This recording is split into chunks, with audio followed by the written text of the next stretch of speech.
Hello and welcome to the future. What is up, everybody? What is good in the hood, future fam? Hey, Matthew, what are we doing today? Oh, today we have a very special guest with us.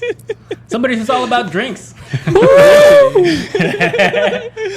we're going to be very hydrated today. Is that what you're saying? That's right. Might get a little wet, might get a little wild. He is promised to be on his best behavior, but I just want to warn you, he might drop an F-bomb or two. He's from the East Coast, so you know how it goes over there. They just can't help it. They just can't help it. They just can't help it. Well, who the heck am I talking about? We're talking about Alex Center. Alex Center, like front and center. Look at that guy. Look at that handsome devil. Look at that guy. And then we're going to talk about how he went from bodegas to the big time. Big time. And we'll get into his work a little bit. We'll get into his work, but before we do that, we need to roll the titles. Please, Erica.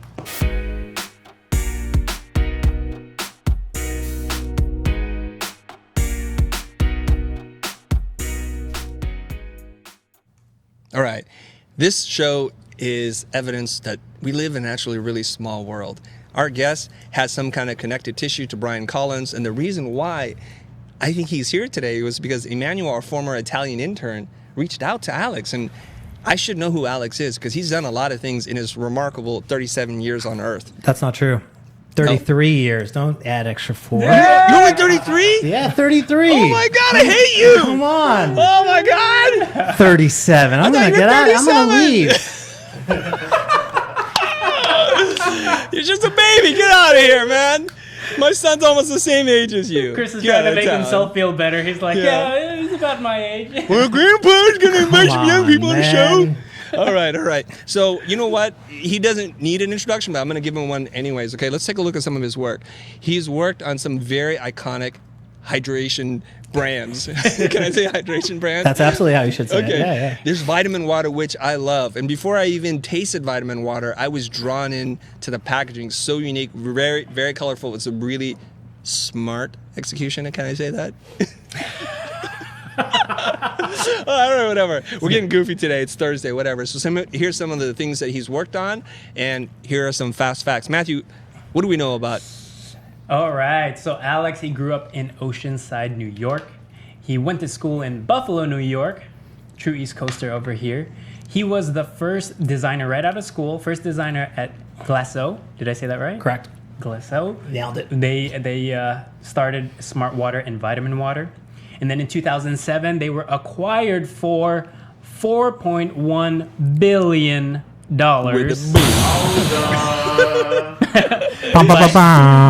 By Coca-Cola. And that was ridiculous. So for the next 10 years, Alex stayed on at Coca-Cola and became a design director at the young age of 27.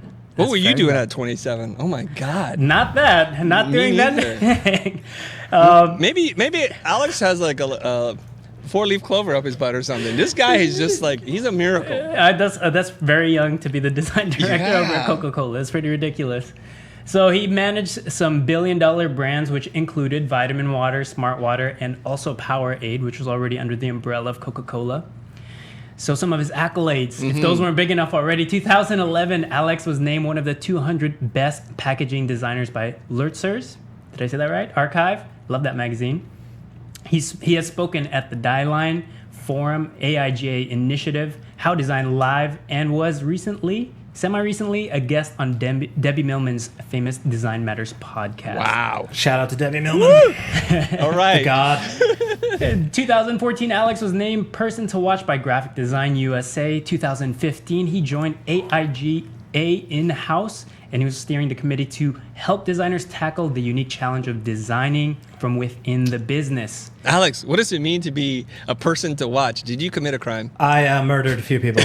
That's how he got to be a design director. I know who you murdered. Yep, me and Milton Glaser and Paul Rand. And wow. Yeah, a couple amazing designers who all murdered people are all on this list. Well, maybe you didn't murder people. People to watch. You know what you did? You killed some competitive brands. Wow. That's what you did. Boom. Now you're a person to watch. That's all a right. segue if I've ever heard one. All right, in 2017, he left Coke to open his own studio focused on helping startups build iconic brands through the power of design. So without further ado, we're going to introduce you guys to Alex Center, the founder of Center. Makes total sense. front and center. That's true. Alex, welcome to the show, man. It's so good to be here. Thank you for having me. Whoa, hold on, guys. Whoa, calm down. Calm down. I know we got a design superstar here, but jeez. Keep the panties on. Now, Alex had said this. The studio looks a lot bigger than it is. Like, I apologize in advance. The tripod is like practically on his kneecap right now. So don't stretch your legs or knock the camera over. I'm a fan of the show. That's the thing. It's like I've watched it, and I've been watching your interviews, and I've seen them, and they appear to be in a much bigger room than we're in right now. But this is the room. This is the room. This is magic. This is the room where that magic happens. Yes. Looks can be deceiving. And I'm super proud to be here. Thank you guys for having me. Thanks for stopping by, and we're glad to pick you up. I think you were out here for other reasons, personal reasons, right? Yeah, I had a wedding last week, and I've been hanging out at the beach, and I got the sunburn to prove it. Yes, and, you do. Yeah. And but no, I've extended my stay to work from here and to have some meetings and to see you guys. So I'm excited to be here. Cool. Before we can talk about the future, I want to take us to the past a little bit. I want to ask you a little bit about what you studied, how you got into Glaceau. Tell us a little bit of that story, please. Yeah, so I grew up loving drawing and painting. My mother is an artist, and I knew that this was something that made me happy, and I had a little bit of talent in. I could draw pretty well, and so I knew that I wanted to go to school to study art. I went to school in Buffalo, New York, where I didn't really know exactly what I wanted to be or what I was going to do with my life.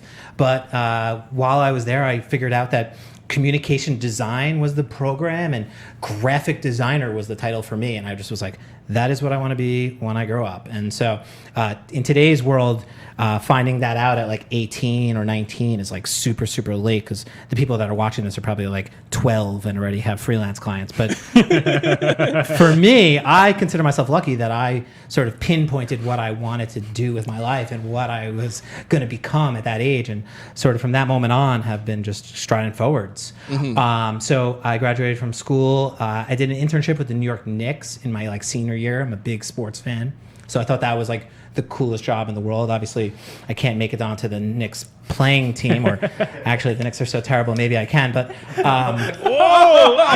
that's my team. I'm allowed to say that kind of stuff. But I interned there, and sort of that was my first taste of working as a designer inside of a business, which I thought was really cool. And in one of the meetings, someone was drinking a Glaceau vitamin water Focus, and I just remember sitting in the meeting and being like, sort of like, what is that thing that this woman is drinking? She was kind of killing the meeting. She was crushing it. And so I was like, oh man, she must have these powers that she's been getting from this drink that's so beautifully designed and these different weights of Helvetica. And I was just like, man, that's incredible. That, sort of fell in love with the brand. And then a couple months later, I applied to a lot of jobs online, and I found, I got a call from a recruiting agent, and they wanted me to come in for an interview to interview with Glaceau. And so kind of got that job right out of school. There was no other full-time designers at the time. And so they just put me right to work and got to design a little bit of everything, anything that a beverage brand needs. So a lot of sort of in-store graphics, retail point of sale, cardboard cutouts, billboards, print ads. This is pre-social media for brands. So a lot of physical stuff in the world. And so what year was this? This is 2006. Okay. Yeah. So I'm trying to map along into my life like 2006. What are we doing here? Okay. Yeah. All and right. so I'm just like getting my feet wet in, being a professional designer. And so for me, it was an awesome experience, just like the best way to learn how to make a bunch of stuff. Because I remember my first project was for a truck wrap. I had to like take graphics that previously existed and put them onto a side of a truck for like 15 different athletes for different like parts of the country, different segments, different regions. And I didn't know how to do that. I just like I wasn't taught sort of technical skills in college, which I'm pretty grateful for. I just had to figure it out. And so I always credit sort of just working as a designer to learn a lot of those things that really kind of gave me the experience and the knowledge of graphic design programs. I want to interrupt you for a half second because I think some of our audience are listening to this and we may be jumping over a part that's critical to them.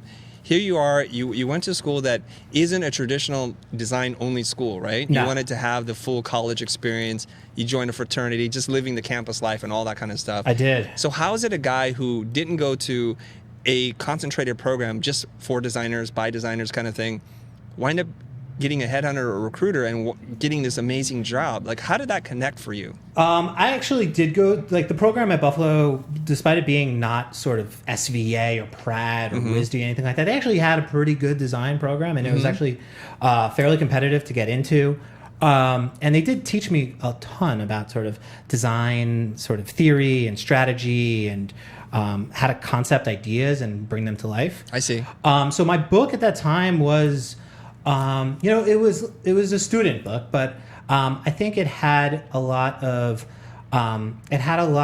promise, right? It showed a kid that was really had a love for brands, clearly loved sort of imagining what brands could be. And then also a great deal of sports design work, because that was what I was really into. And that's sort of, I had that internship at the New York Knicks. And so I had a bunch of different design things that had come from my time at Madison Square Garden. And then when I got the interview for Glaceau, they had just hired sort of like a fantasy roster of athletes. And so they were going to represent the brand in different regions locally. So like Shaq was going to represent Miami, I think that's where he was at the time. And like Brian Urlacher was going to be in Chicago. And all these different athletes that the brand had sort of acquired through partnerships, they were going to sort of become local ambassadors for Vitaminwater. And they had a creative director. His name is Chad Hogan, and he's one of my closest friends and mentors. And he's a design guy, but his background was really in hip hop and music. And so when it came to sports, and that's how he had gotten there, because Vitaminwater famously has had a partnership with 50 Cent. Right. And so he sort of came in there and he was doing a lot of the 50 Cent partnership work. But when it came to this like 20 athletes that were just hired to be part of Vitaminwater, he didn't really have that knowledge of sports. He's actually become a huge sports fan now, which is really funny. But, he's more of like a skateboarder music guy. And so I came in and I knew who all of these athletes were that they had just sort of hired. I had worked for the New York Knicks, and him and I actually had both studied design at SUNY Buffalo. So, I see. Now you're connecting all the dots. yeah. For us. So right. I went in there and I remember I just looked so uncomfortable. They told me to like dress casual because it was like a casual, cool place to be. But like I didn't know how to play it cool back then. And I came in with like my portfolio and like a red polo shirt tucked into like slacks. And Hey, stop talking about my outfit. How dare you? And I just like Chris right now. looking back, it is. Yes. And I tried to like play it cool, but I went into that interview and I met Chad, and we just instantly clicked. And he said, "You start Monday, kid." And he took a chance on me, and I'm forever grateful because that chance changed my life. 100%. Okay. Now I'm starting to get a clearer picture. Yeah. So rewind the tape. Tell a story. Paint a very clear picture here. If I'm sitting at the opposite side of the table and I'm looking at your portfolio, describe it in as great of detail. How many pieces? What did it look like? What kind my of, God. Tell me what that looks like, okay? Okay. And kids, lean in. Like, get your popcorn out. Lean in. Boy. Gather around the fireplace here. Uncle Alex, at the ripe old age of 33, is going to tell us a story. He's going to spin a yarn for us. So first you have to open a leather-bound portfolio book because, back Dimensions. Describe it to me. Back in 2000s, it was about... sort of like 24 by 36. Oh, it was a big one. Yeah, it was Holy a big cow. guy, and sort Full of grain leather. Yeah, black leather, sort of with the handle at the top. Kids, this is how we carried around our portfolios back in the day. Back in 2006. Back in 2006. Come on, man, you're not even that old. Come on. People don't have leather-bound portfolios anymore, do they? I don't know. Maybe they do. Maybe they do. Was this a hard case portfolio or a soft? This was hard. Yeah, Really? this was like Okay, so you came in hard. I came in hard. I came in hot and hard, and I showed. And you were ready to show your stuff. I was ready to show my stuff. Got and it. Here's what the portfolio looked like.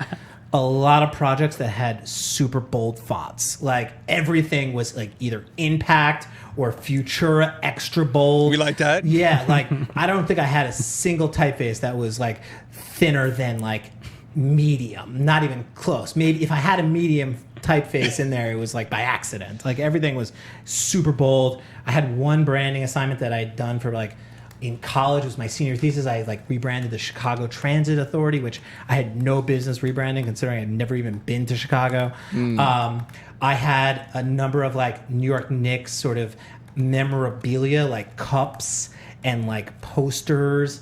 And Wait, photographs of cups or the cups you brought them in? No, I didn't bring the cups. They were just like sort of flat templated cups. I see. Of like Nate Robinson and like Channing Frye, who were like these terrible Knicks players around the team at the time. And then like... Are you trying to get a New York client? Are you trying to get the Knicks as a client? I would love to work for the Knicks. No, that would be a dream come true. But yeah, and then I had a lot of work that I had done for myself, right? Like projects that I had made up. So say like an article for a like lifestyle magazine, like a GQ spread, or like a brand that I had made up in college and like printed shirts for because I wanted to like have my own brand. I thought that was really cool. And then to round it out was a couple pieces from my best friend's band, because you got to have a couple of those in there to show you're cool and punk rock. No, more just because he was the only one that would let me design for him at that time, right? Okay. It was like a friend of mine. He was a musician. He still is a musician today, and super talented. Won a Grammy last year. Super proud. Shout out to Scott. And he had a band at the time, and he let me design like his flyers and his posters and like his CD covers. And so I think I had the actual CD that I had designed in that book. So a little bit of sports, a little bit of music, a little bit of hip hop, and a lot of bold fonts. That's what my portfolio looked like. And I'm making an assumption here, but I'm guessing that since the portfolio is so big, you printed these things out kind of real size. Yeah. Right. I remember they were printed like either on like tabloid paper or something of that ilk, like pretty big, physical. And I remember the VP of marketing at Vitaminwater. This is like my distinct memory of our interview, which is I came in, I met Chad, we instantly clicked. We had like a connection, both in our background and sort of our interest. And the VP of marketing, his name is Rohan Oza, and he was on Shark Tank last season as like a guest shark. He's like a marketing guru. He's super bright. Has built a ton of amazing brands after Vitaminwater. He's sort of he's one of the smartest people in branding. And he came in and he looked at my portfolio, and I had sort of like a season ticket holder like packet. And he started opening up, and he was like, "Ooh, I think I might get season tickets for the Knicks." Like he didn't acknowledge the actual design that I had done for the brochure. He just looked at it and was like, "I think I'm actually, I think I'd like to get season tickets for the New York Knicks this season." They're like just looking through the pamphlet, trying to figure out if he wanted to acquire season tickets. You're like, "What about the design, man? What about the design?" He didn't even. I don't think he even looked at me. He just was like, "Oh, season tickets for the New York Knicks. I'm a successful man in business. I should have season tickets." Yeah. So I remember that distinctly. Okay, so it sounds like a couple things happen here. And I'm going to try to connect the dots. And for our fans who are watching, if you have a comment or a question about the portfolio process in particular, go ahead and ask it. Matthew and I will be looking at your comments, and then we can ask Alex it.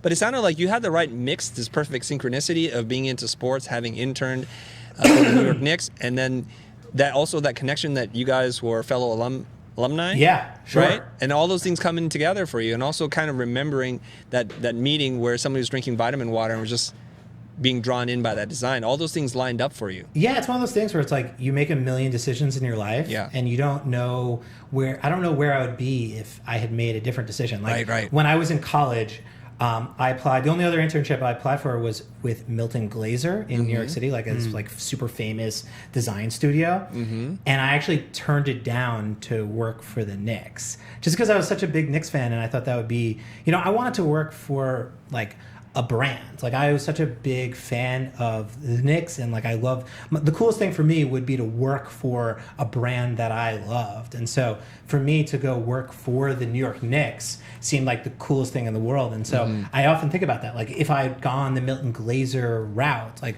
would I don't know if I would have gotten the job at Vitaminwater or even been there in the first place. And you know, maybe I'm working at, you know, some, you know, fancy schmancy design studio, like, you know, Pentagram or something. You know what I mean? Like, I don't know where my life Totally different career path. Totally different career path, totally different person.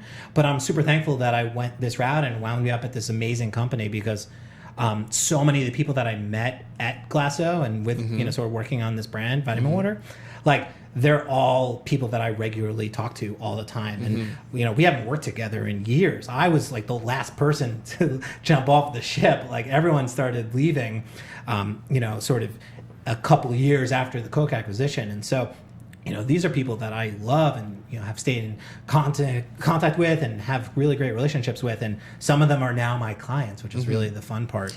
So here's the weird thing.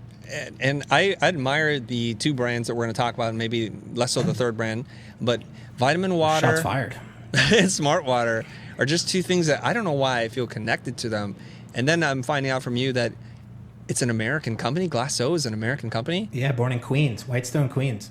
Wow. So I always assumed it was like French or something like that. Nope. It sounds French, like Glaceau. Yeah. Tell me about why do companies do that, or what's going on here? I think it gives it an air of like of importance and sort of premiumness. Glaceau, the origin comes from the name of the original first product that Darius Bykoff, who's the founder of Glaceau, he created this first drink. It was called Glacier, and it had this beautiful package design. It was designed by Philippe Starck. Yeah. And so when I tell the story of Vitaminwater and Glaceau, I always say that imagine having a business and creating a startup and having your first design designed by Philippe Starck, right? Like that shows just what he thought about design and how important design was going to be in differentiating this product and this brand from all the other waters on the market. And so Glacier was the first product, and then it got turned to Glaceau somehow,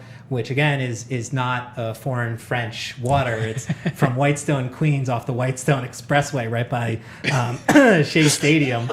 And Glaceau becomes Smartwater, and then Smartwater gets vitamins added to it because Darius has this sort of miraculous sort of realization that vitamins and water together is sort of the perfect drink for people. Yeah. Let me pull that up here. Yeah. Here's some Vitaminwater stuff. And then he creates this sort of iconic bottle and then iconic package design by Doug Lloyd.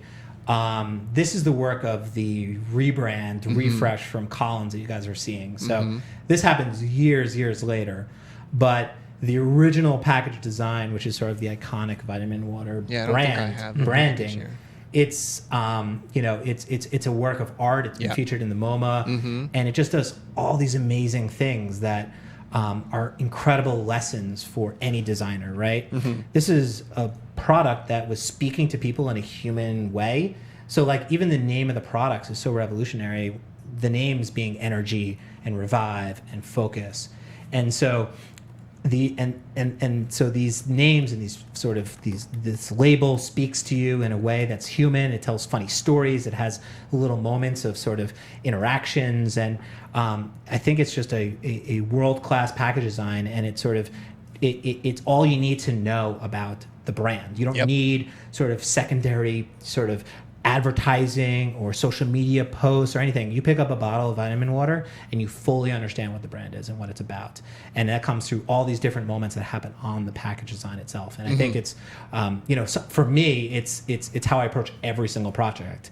It's like, what is the story that we're trying to tell? How do we make sure that people really understand it? How do we talk to them and make a connection with them in a really human way? Because these are humans that are going to be picking up this bottle and looking at it on a shelf. And so how do we make a connection with them that's not just a list of the ingredients and a list of sort of like antioxidants plus vitamin B3, B6, B12? Like people don't speak like that. And so I think package design is something that I'm super, super fascinated with and have always been, where it's like, it's the introduction of a brand to a person. And so I consider it sort of like walking up to someone at a party and sort of like introducing yourself and, trying to charm them, right? Like when you meet people, you're trying to put your best self forward and you're trying to like position yourself as someone that's like has value, is trustworthy, can make you laugh, and is like really good looking. And so I think that's the approach. Stop talking about me like that. Yeah, I mean, you are a handsome man in person. I don't know if other guests say that, but I thought you might run long today. We might give Alex a little more time, guys. All right. I was under the impression that you were just a hologram this whole time. So to see that you have dimension is fantastic. It's like the Wizard of Oz over here in that dark room. Yeah.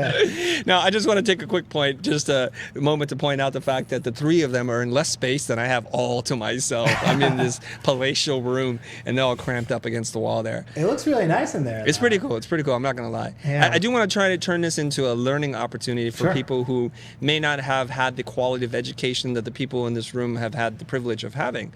So this, to me, this whole Vitaminwater, Smartwater packaging and branding and positioning transforms water from Buffalo into something totally different, takes on a whole new dimension, and why you choose Vitaminwater or Smartwater over Crystal Springs. Is that a brand? I believe so. Yeah, or something like that. Or Crystal Geyser. Yeah. Yeah. It's from Whitestone, Queens. It's not from Buffalo. I'm sorry. Just Whitestone. to correct. Okay, Whitestone, Queens. I mean, Buffalo may have their own water brands, but So Glaceau's from Queens.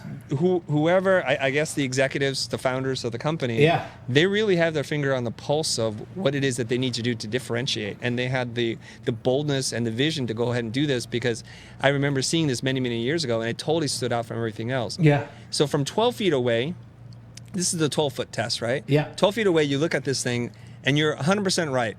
I would say this if you're in the room or not, if I knew you had any connection to it at all, is that it tells you the whole story. And the way that I see it, you see these really vibrant colors. Yep.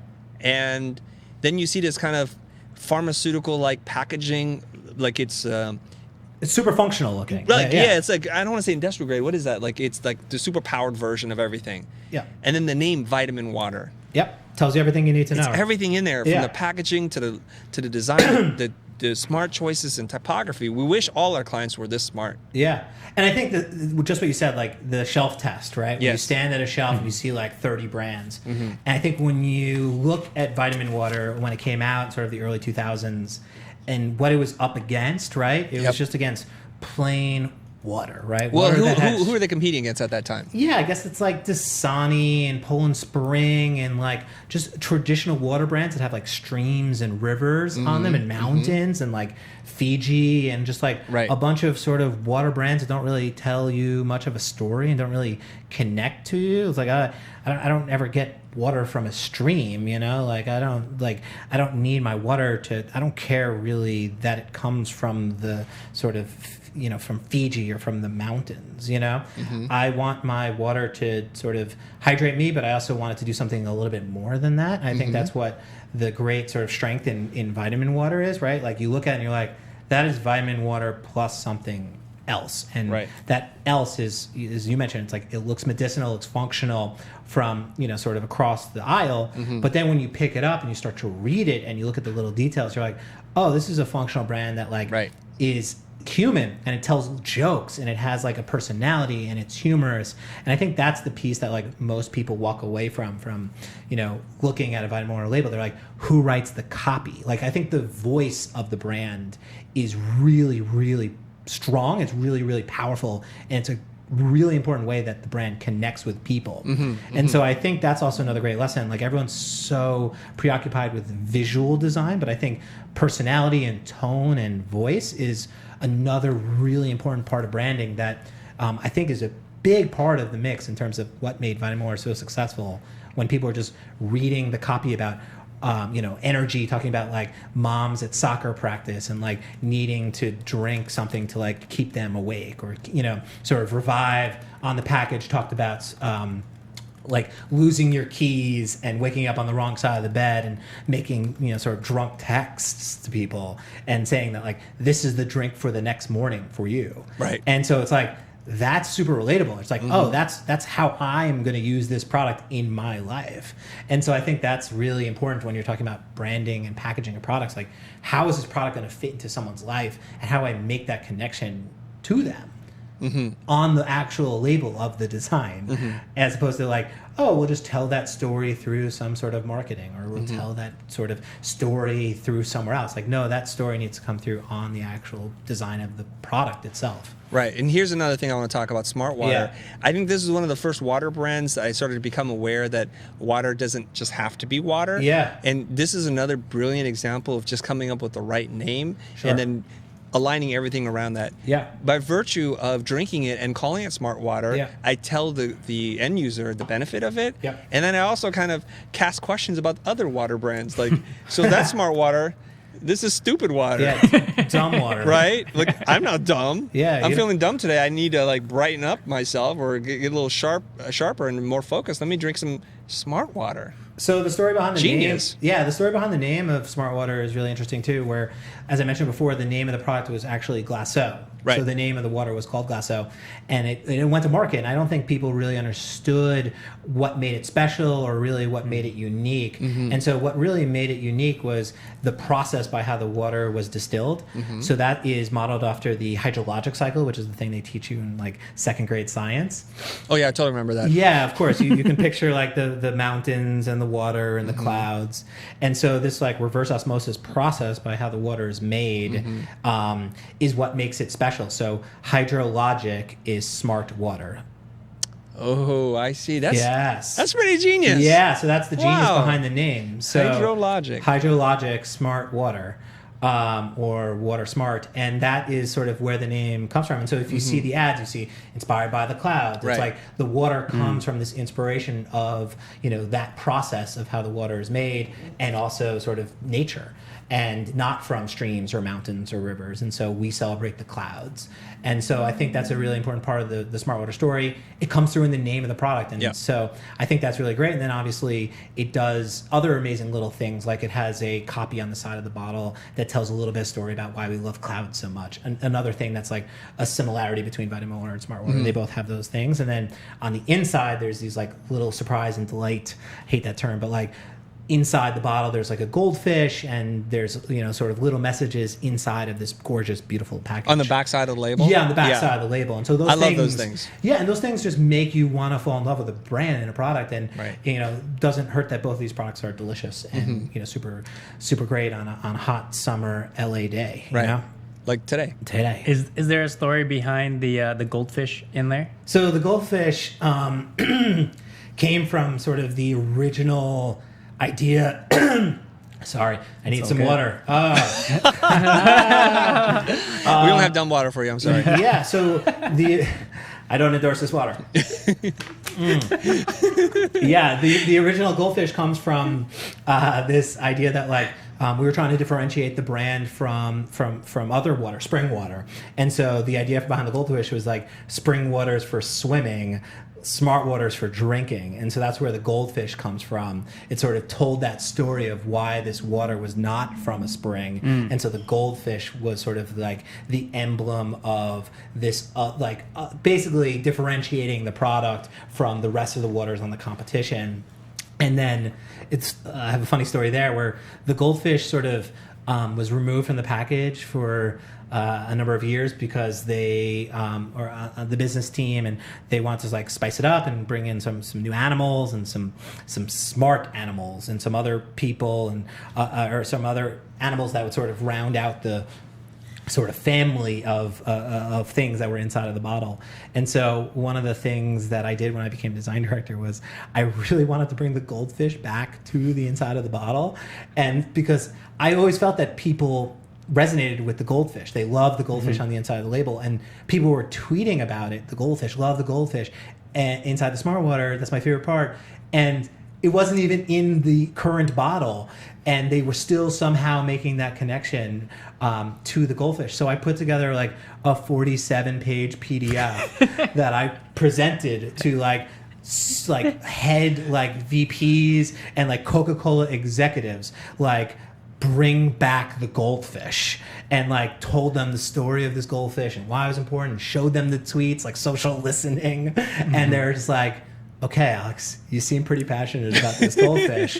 We'll bring it back. And so if you look on a current Smartwater and you see a goldfish, that was because of that meeting and that deck that no one asked me to put together. Okay. So guys, right now, hashtag Alex saves the goldfish. All right, hashtag Alex saves the I'm goldfish. gonna get credit for something that you brought it back, man. Yeah, that I never thought I would. But it makes me happy. Like those little things about brands, right, that people connect with and people love. Like I think they're worth saving and holding on to and reinventing and refreshing. And I love those little nuggets of brand history. And so when I started working for Coke, I thought, getting to go to like the archives of Coca-Cola in Atlanta and like getting to like look at all the sort of like old 60s and 70s package design and getting to see all the amazing sort of archival, like amazing pieces of this brand's 130 years on the planet. It's like,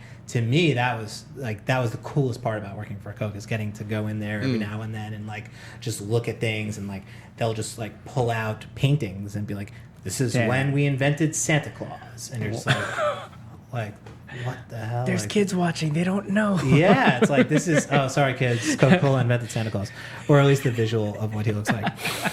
And so like these moments, these pillars of brand storytelling and connections are things that I just like, I'm fascinated by. Mm-hmm.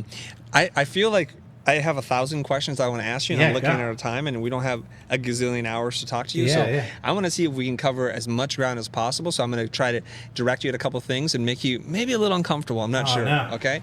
I want to talk about Powerade now.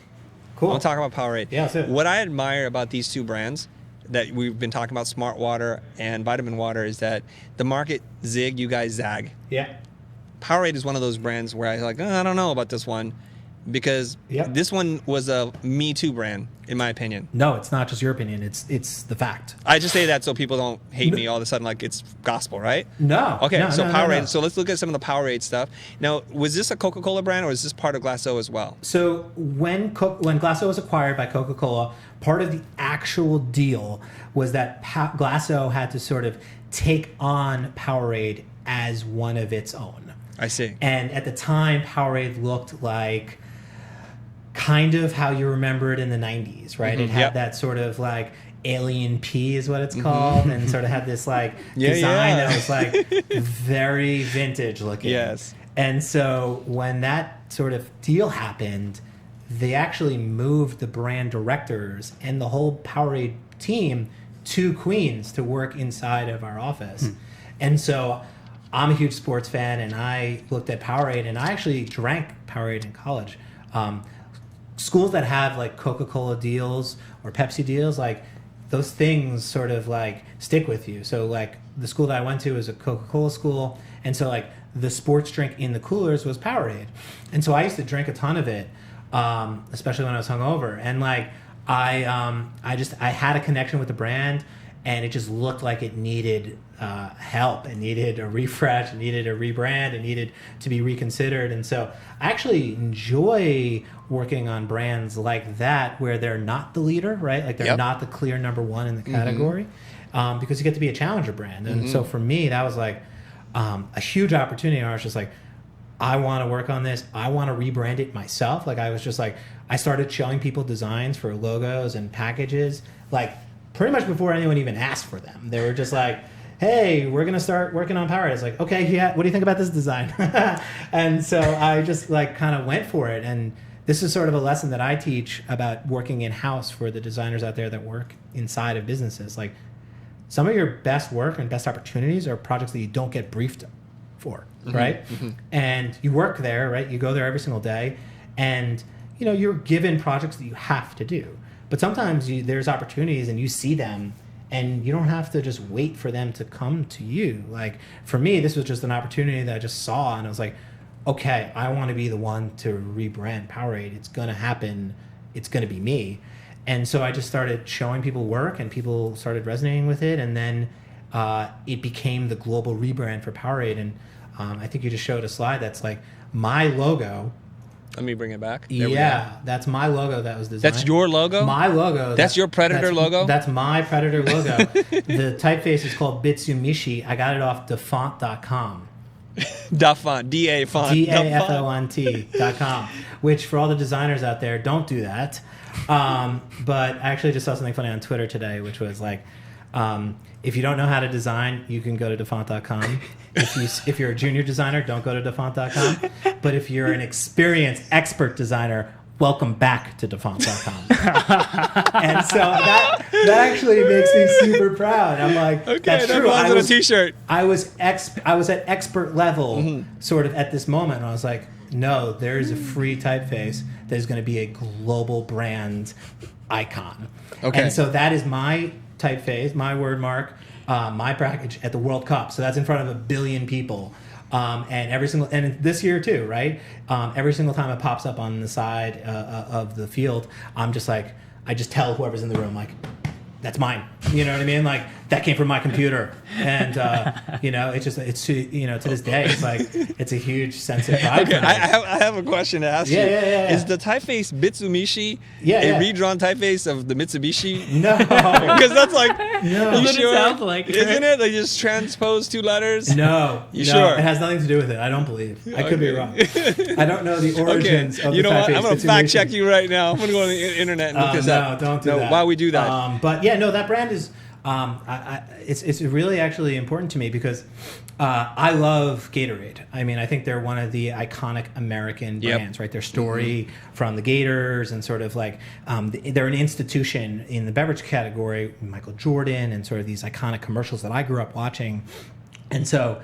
I think just as fun as working on a brand like that is trying to take down a brand like that and work on sort of a competitor and start to try to like strategize against it and be like, what are their flaws? Like, where do we go after them? Because, Gatorade, for as great and as iconic as they are, right, they position themselves in a very sort of unapproachable way, right? They show athletes sort of as superheroes, as champions. They represent themselves like as people in labs that wear like masks to test their sort of like body sweat output, and like to me, super technical stuff. Yeah, no, it's like the average person that loves sports and playing sports. Like to me, I don't think that's relatable because like me and Dwayne Wade, like we don't have the same like workout and like sort of like experiences playing sports. Vertical leap, yeah, whatever. Exactly. And so it's like. How can we sort of create a brand, a sports drink brand for like real people and real athletes that sort of are and like sort of level the playing field as opposed to like building up these like superheroes and icons like Derek Jeter and Peyton Manning and sort of be like take athletes and make them more relatable, make them more human and make them feel like people just like you. And so a lot of our work over the past like 5-10 years has been with amazing agencies like Wyden and Kennedy trying to tell like sports stories that are relatable and human and connecting athletes and sort of not building them up on a pedestal but actually sort of taking them down to human level and say they're just a kid from somewhere. And so there's a great, sort of string of campaign advertising that was done by Wyden, which is based upon this idea, which is no matter where we go in life, like we're all just a kid from somewhere. I'm just a kid from Oceanside.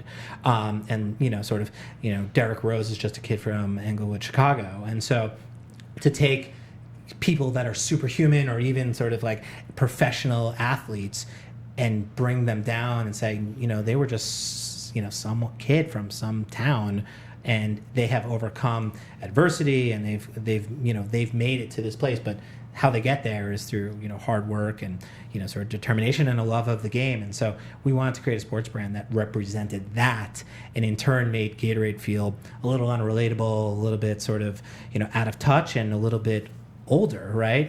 They're a brand that's been around for a long time and they haven't changed all that much. The original formula is still the same. So there was a lot of fun strategizing and conversations around how we could sort of position Powerade differently than Gatorade so that people maybe would change their perception of, hey, it's just a me too. Right. So I want to. Okay, so here's the Mitsubishi font. Oh no! Don't do that. Now you can know where it looks. Oh, what God, it looks take like. that- There it is, take- right there. Mitsubishi. It sure does look a lot like Mitsubishi. Sometimes I show that at conferences, Yeah. and people just gasp. There's like a, there's just like a total like shock from the crowd, and I do it to kind of shock people. But yeah, let's move on from that. You know? We got other I things feel to like, talk you about. know, okay. That's not the same. Can you pull up the Mitsubishi? Yeah, that's not. It's not the same. No, it's totally not. Yeah. No. It's just a great name for a font, Bitsumishi. Sure. Okay. Well, I want to try to see how I can navigate this and tread lightly, but yet kind of lean into the realness of it all. Yeah. I'm going to give you a little kind of 2 cents from the other side, which is smart water, vitamin water. They seem so fresh and different. It was like some form of genius all being put together. And then you guys get handed something from a ginormous corporation and like, you guys take this on and figure it out. Yeah. The problem is what happened to the clever name, Powerade. Damn, it sounds a lot like Gatorade. Yeah. And Gatorade, which was the originator in this kind of drink, this hydration drink, right? So here we are. It just feels too much like we're trying too hard to be like them. Yeah. And all the things that you said about Gatorade, I'm not sure I buy. Yeah. Because it's like, it's an aspirational thing. Like sometimes we want a little fantasy, and this is America, right? Like we're not all rocking 8-packs, but we want to be like that. So that's what Gatorade and I think Nike have tapped into. Sure. That we aspire to be better than who we are, and it's a fantasy that you drink this and you're gonna drop 30 pounds. So how has Powerade done in the marketplace now? Yeah, Powerade has actually done really well since sort of this slow build, that we've been doing over the past decade. It's actually grown in share, and it's actually done. It's taken some of the market from Gatorade, which is not to get too business. Let's get totally business. Yeah. Let's do it. Like in the Coke versus Pepsi world, like Gatorade is a top player on the Pepsi side. Yes. It's a huge business, it's a huge brand, and it's a huge part of their portfolio. It's actually, they invest the most amount of money into that business and into that brand. Right. And so for Powerade to just take a little bit of share away from them is a big deal.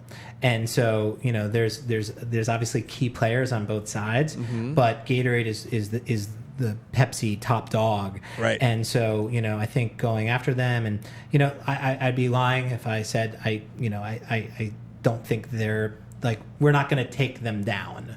Like, they are, like I mentioned earlier, they're an icon, but I think for me, working on a biz, like, it taught me a lot of lessons on sort of like challenger brand mentality and thinking about sort of like your competition and how you can, meaningfully differentiate. Like, I think that's what, branding is. I believe that's Debbie Millman's definition of branding. It's like meaningful differentiation. So it's like, you just have to, we studied them like they were like a boxer, and we're just like, what do they stand for? What are the things that they hold near and dear? Like, what are the things that they continue to, bring to the surface? Like, what are the things that they continue, like, what are the stories they tell over and over and over again? And how can we make sure that Powerade feels different, and we're telling different stories, or we're telling we zig where they zag. Right. And then to your point about the name, like, the name is tough because, it feels very similar. But, there's definitely some, there's some things maybe potentially in the works that maybe, would change some of that. Now I have to imagine that Coca-Cola is such a dominant beast of an animal. Sure. That I remember in the 80s there was the Cola Wars, and then they just smoked Pepsi, right? Like, I'm a Coke guy myself. I don't drink Coke anymore, but if I'm gonna grab a beverage, Coke is the real thing. It's the original, whatever. It's the real thing. It's the real thing, baby. And then I see. I think I heard this recently, like the number 1 and 2 beverages, their soft drinks in the world is Coke and then Diet Coke. Like, Pepsi's not even on number 2 anymore. No, they're not. So this has got to burn some executives at Coke. I have to think, like, how can we not destroy them, because we dominate everywhere? It's very totally. No, it's got to grind at them. My God. No, it's bizarre almost. Like, because like you're talking about, like, again, Vitaminwater first in the category, created the enhanced beverage sort of explosion. Right. Smartwater is a killer, water brand. It's like the number 1 premium water in America, and it's like taking over the world now slowly. Like you mentioned, Coke and Diet Coke and all these incredible brands, even Sprite, Fanta, like great sort of iconic brands. And then Powerade is sort of, you're right, it's like the one that's not number one. And so it is a little weird. But I think sometimes, for me, my experience working inside of a beast corporation like Coca-Cola, like that's actually where you can do some of the most creative things from a position of not being the leader. Because I think when you become a leader and you're the number one guy, you might not take as many chances, right? You might not take as many risks, and you might, not take your foot off the pedal, but just like you lose some of that edge and that scrappiness. And so I think working on Powerade for me taught me that like there's a lot of creativity and there's a lot of fun to be had when you're working for a brand that's not number one. And at Coke, that's kind of hard to do. They're all seemingly the number one in their categories. And so for me, I loved working on Powerade. It's super fun, and as a sports fan and getting to work with some athletes and tell sports stories and work with like a legendary advertising agency like White & Kennedy. It just like it sort of rounded out my experience when I worked there, because I got to work on this amazing Vitaminwater and Smartwater, great brands, but Vitaminwater is all about music and sort of like and had a little bit of a run with athletes, and then Smartwater has a bit of a fashion side to it, and so it's sort of the three brands sort of encompass my personal interests, being sort of music, fashion, and sport. And so I think it was sort of perfect for me to be able to work on those brands that I personally loved and sort of orbited in sort of worlds that I was personally sort of involved in. Well, before we get to talking about what you're doing today as Center and about how you design businesses from the inside, from within, I want to see if there's any good questions coming from people who are tuning in. I think there's over 300 people on the live stream right now. Matthew, is there anything that's good that people are talking about, or they just want to hear more stories? I'm looking at some right now. I'm just sorting through that. I mean, I think that was so deep, and normally the conversations we have with some people are mostly about things like color and fonts, which we did a little bit, but I feel like this is so deep into the business. I'm very interested in, and what does that mean? How can design affect business? Because it seems like conversation is all centered around it. I know we're talking about big corporations at this point, but I'm really interested in learning about what you're doing for clients nowadays since you've left.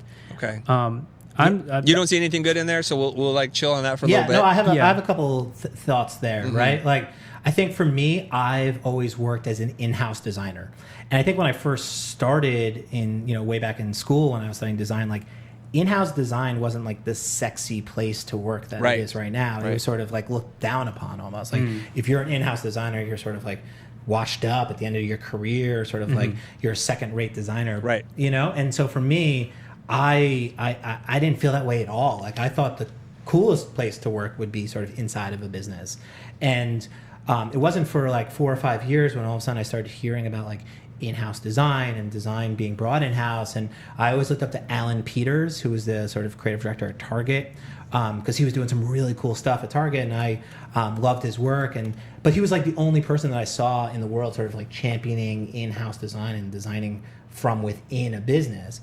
And so when I first had a chance to speak at a conference, I sort of went on stage and told the story of Vitaminwater, but also sort of started championing the difference between working as a designer in-house and working for a designer outside, and some of the things that I've learned being an in-house designer about the value of design and the business of design and the role that design plays within a business. And I think that's something that's really, really important for all designers to know. And I credit that to working inside of a company and seeing how it works and sort of seeing the role of design and how it provides value and where and how it's used and the way that people talk about it. And for me, that's my education, and sort of I jokingly call it my master's in branding came from working at the Coca-Cola Company, one of the greatest brands of all time, and seeing how they value and talk about design and how they sort of approach design.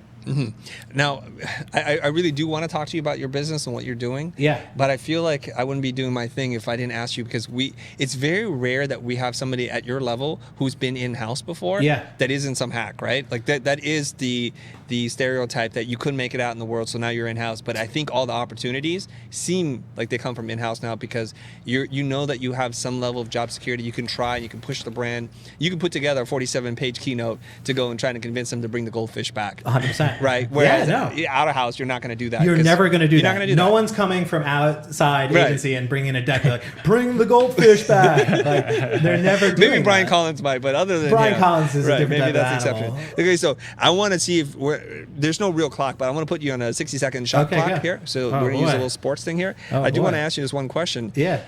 I'm trying to imagine you as this young guy, in-house, first designer at Glaceau, Yeah. design director, youngest ever, all these kinds of things, person to watch, right? So you're inside and you're a classically trained designer. Yeah. How is it that you're in the boardroom with VPs of everything? Yeah. How do you feel? Like, I would feel tiny, and I was like, Oh, man. guys, I mean, I wouldn't even say anything, because if I said something, Yeah. and that decision cost him $300 million, I'm done. Yeah, no, I was super nervous and a little insecure, and I would always get red in meetings and like start sweating, and it was like people look at me like, "Oh, you're very uncomfortable here." You know what I mean? Like it's a bad tell when someone shows it physically Right. that they are nervous. But You want to play poker with me later? Yeah, I'm not a great poker player. That's why I don't gamble.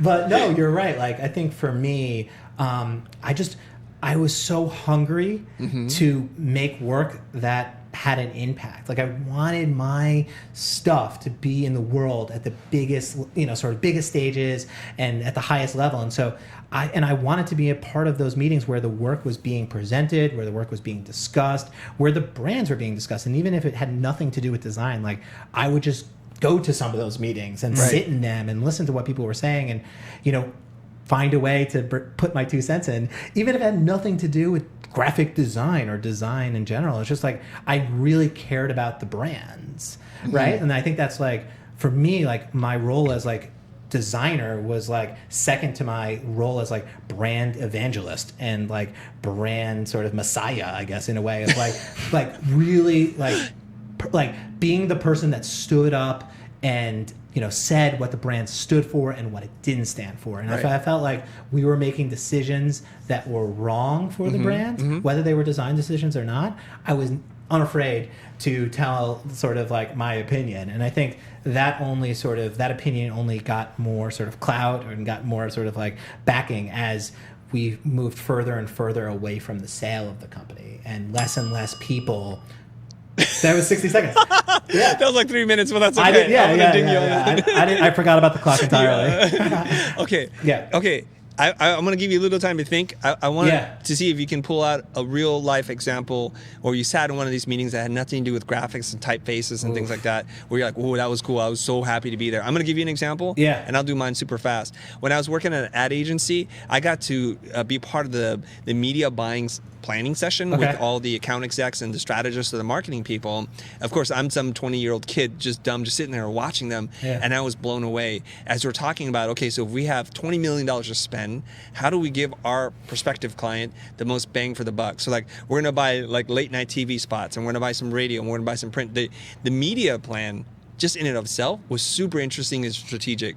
Things that designers don't think about at all. Yeah, of course. So how do you stretch that advertising dollar? That's what they're thinking about. In today's equivalent, it would be like, do we do some Instagram ads? Do we do some Facebook, Twitter? Do we work with an influencer? Do we work with a network of influencers? How do we get the message out? So that was awesome for me as a young designer to see the business side of things. Your turn. Yeah, I think a story. See how I did that 1 minute? You Boom. did so well. Right. I'm not quite as quick as you are. So yeah, my story is about naming. Right, the name of our products was always something that was super important to the brand, but like wasn't necessarily in like the design world. Right, part of the naming process for new drinks and new products was sort of like a whole sort of company-wide thing. Like, we just kind of, there was a creative sort of like, we'd call them name storms to like come up with names for these products, which naming is a really tough thing to do and to do it well. And so I would sometimes sit in these meetings and like I would throw out names and things like that. And and try to name every product center, and like they would never go for it. They refused to do this, even though it's a perfectly great Vitaminwater name. But no, I think there was a meeting in which the name sort of revealed as to be Mango Tango, and that was a name to me that felt like sort of like blasphemy, like sort of like totally out of line from the sort of Vitaminwater zeitgeist of naming. And so I went like physically into the sort of like VP's office and like just basically like didn't have a meeting and like just knocked on the door and was like, hey, I heard we're gonna go with sort of like Mango Tango, and like this isn't right. Like I refuse to like let us do this. I just don't think it's gonna like it's gonna do harm to the brand that we've built over the last 15 years. Like it's not us. It's not us at all. Right. And I was able to sort of change. No keynote this time? I was able to change. No keynote. Okay. Just, I was able to change the name to Refresh, and that's a product that came out like a couple years ago and has done really, really well for Vitaminwater. But I think that's an example for me of like kind of like kicking outside of my sort of like comfort zone, and also like didn't have the sort of right to sort of like raise the issue to the top level. But for me, it's like it's another in-house story, right? Where it's like you don't do that if you're working for a business from the outside. Like you just don't go and like come into someone's office that's running a business and say, "Hey, I really don't think we should name our product this way," and like it's going to do harm. I would like you to do that now that you're independent. Oh, I would like just you like to go into businesses? Yeah, just like go into business, like, you know what, guys, no, we can't do that. Yeah. And they're like, get out of my office. Yeah. Let this guy in security. Bud Light Platinum is a bad idea. Just like have a sign outside and just like you try to rush the boardroom, and they'll be like, who are you? Be like, I don't work here. I just love Budweiser. It's a great brand. Don't do Bud Light Platinum anymore. All right. Okay. Jokes aside, I have one. I have more questions. Yeah. Okay, you're in house. Yeah. So you're the guy who probably recommends whether or not they work with one external agency or another. Again, that's not something that we have a person that we get to talk to. Sure. So share with us a little bit about the decision-making process, maybe some things that people have done on the other side to get your business. Sure. Or some things that they've done are just totally stupid. Yeah, no, I mean... Fire them away, dude. Just bullet point those out for me, please. No pressure. I'm going to just talk crap about every business out there. Let's do it. I'm kidding. I'm taking notes. Yeah, I'll just talk a little bit about the process, right? Like when you work for a giant company like Coca-Cola, there are obviously every agency in the world is sort of like at your fingertips kind Pretty of. much. Yeah. But there are certainly relationships that have been formed over years of, sort of like agencies that are on the roster of the Coca-Cola Company. Right. So, agencies like White & Kennedy, as I mentioned before, or, sort of Droga 5 or things like that, like the biggest, names. And, you get to, for me, one of my favorite parts of, sort of the job is, design director was being able to just like sit in a lot of those pitches, to sit in a lot of those meetings where like initial sort of like strategy, or what we'd call like IMC, which is like integrated marketing sort of connections, I think. And like just to start to see how other people outside of the world were thinking about our brands and sort of like attacking them, and sort of like the ideas and the, sort of the marketing and the plans and things like that, and the pitches that they would come to us with. And from a design perspective, we did a lot of the work in-house, but we definitely always had sort of like a range of outside agencies and partners, that people that we worked with. And I think when I became able to make some of those decisions and influence some of those decisions, I brought in Collins, who Brian was on the show, I believe, last week. Yep. And a lot of the work that you guys are showing here on the screen is work from the team at Collins that we partnered and did together. So I want to make sure that they get the credit for sort of designing that work. But for me, I always struggled with advertising. Like Coca-Cola is an advertising-led business, right? Or I think, a lot of the decisions for brands and how they are sort of articulated and expressed in the world come from sort of this like advertising first mentality. And I always struggled with that as a designer, and someone that felt like there was a shift happening in the world where advertising was less important than it was when I first got there. And design and experiences had sort of surpassed that in a way. And I felt like design needed to lead the charge and be the voice of the brand and what it stands for and how it comes to life in the world. And so I spoke at a conference in Paris about the future of package design with the Die Line, who Andrew Gibbs is the founder of the Die Line. Sure, we know Andrew. And I'm actually going to have dinner with him and stay at his place tonight. So he's like one of my closest friends in the industry. Amazing guy. He should come on the show as well. And he created like the house of package design. And I love the Die Line. And so I spoke at this conference, and then I thought I did really well. I was the first one up. Sometimes I bring high energy to conferences. So I kick in the door and I'm loud and I yell and I, bring my passion. And this was in Paris, and I was talking a bunch of heavy hitters, and I thought I did really well.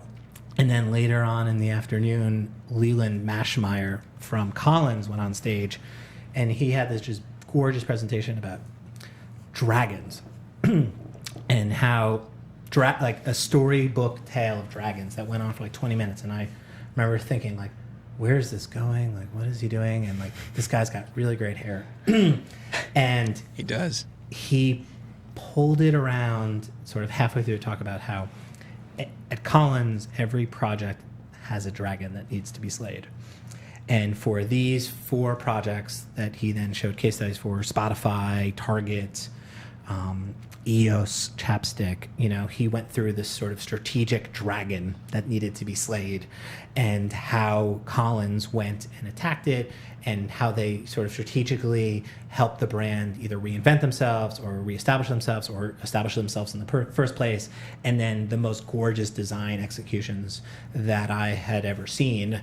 And so I just instantly said, like, the second that I get a chance to get this guy who has just won me over emphatically, how can I get them to help us sort of reimagine and refresh Vitaminwater for the next generation? Because our brand had been out there for a good amount of time, and I felt like it needed some new juice and some new energy. And sometimes you need to go to outside agencies to get that sort of perspective, to get that sort of that refresh. And so I met with sort of Leland, and then eventually was introduced to Brian, and formed a partnership with Collins that created a lot of the work that you saw earlier, and won us a gold pencil for the work that we did at Vitaminwater, and has has the output is some of my favorite work that I've ever done. And just, I can't say enough good things about them. And when I was there at Coke, I tried to give them as many projects as I possibly could.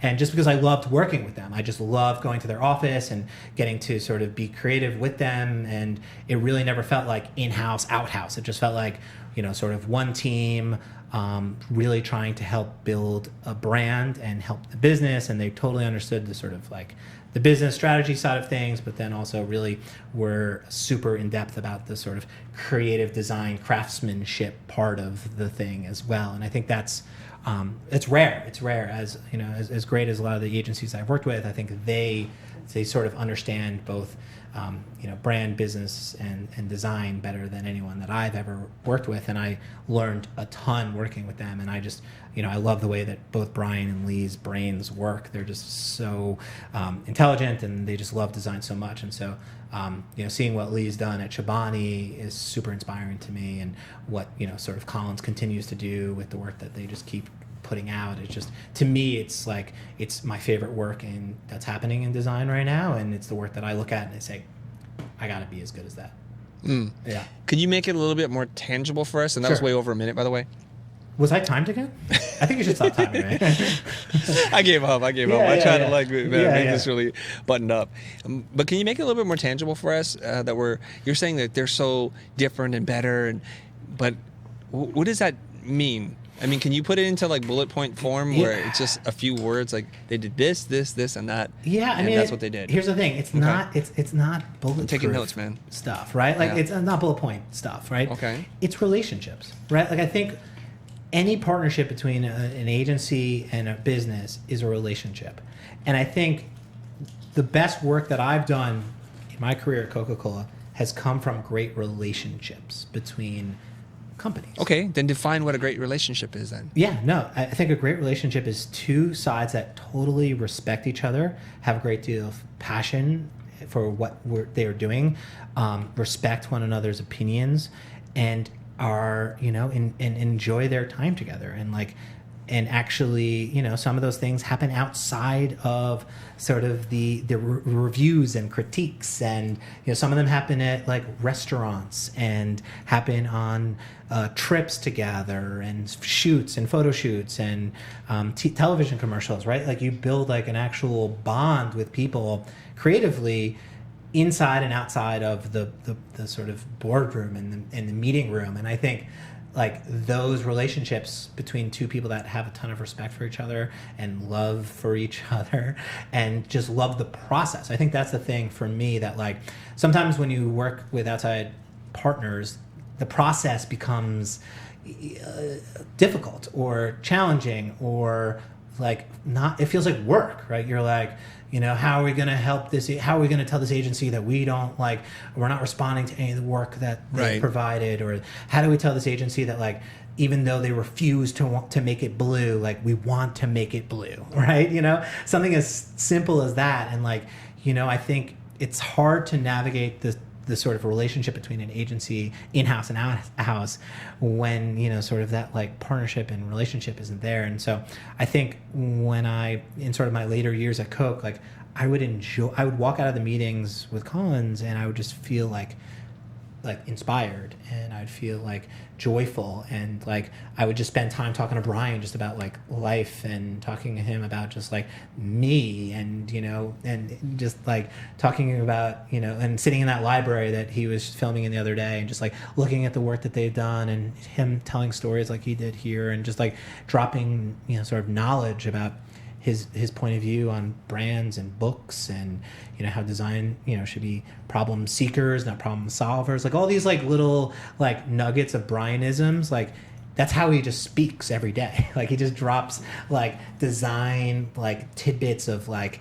stuff you can't even read in books, like in his conversations. And so I think for me, I love the relationship that I have with sort of the team at Collins, and those people remain in my life, and I'm fortunate for it. And I think the relationships that were tough yielded work that I don't think is as good. You know what I mean? Okay. And I think sometimes agencies come in and I think they know better than the business. They think they know better than the people that work on the brand side. And they think they're like, oh, we are these creative experts. We know everything.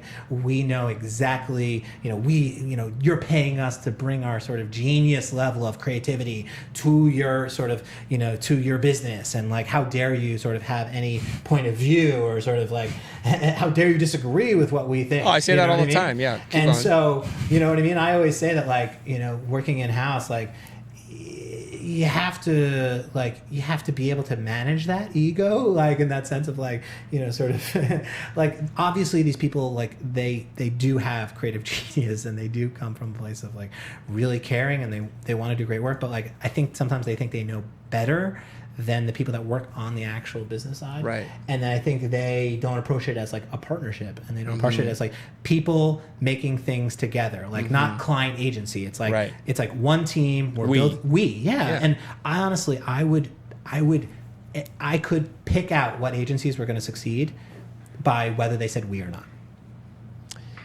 Well, that was excellent. We should probably continue then. Yeah. No, it's true, because like people say like what you guys need to do, and like this business and this brand, like you guys should do this, and it's like it's not inclusive. No, it's like we're in this together, like we're one team, and like the people that we've worked with agency wise that have really embodied that and have just have a love for the brands and really understand them. Like sometimes people don't even like get to know the brands, because they're just, sometimes agencies, they move and they go from like project to project so quickly that they never even get a chance to like understand where they come from and the history and sort of the stories. And so I always felt like it was my responsibility as someone that was in-house to make sure that those agencies and those outside partners that we were working with knew the war stories, knew the origins, knew where we came from. And I thought that was really important. And I think some agencies like latched onto that and wanted to sort of like build upon it and really respected it. And some agencies just like were like, oh, we know what we do. And every brand and every business is completely different. And I think a lot of times the people that are the ones that are building it and creating it are the ones that know best, and they're going to be the ones that make the decisions at the end of the day. Right? Okay. There's always that moment where agencies walk outside. Right. How do you ride that line of being respectful and knowing that you hired some really smart people? Yeah. And also knowing like, this doesn't feel right. It was ever awkward for you to tell people like, you guys, no, that's not it at all. Yeah. I mean, Did you ever have to fire an agency? Me personally, no, but yes, we definitely fired some agencies. Who was it? I'm not telling you. I'm just kidding. What did they do? No, I mean, I don't really want to get into the negative side. I think your question about sort of like how do you navigate that? It's tricky, right? Like, I think I think for me, I always felt like I was able to get respect from specifically design agencies because I was a designer myself.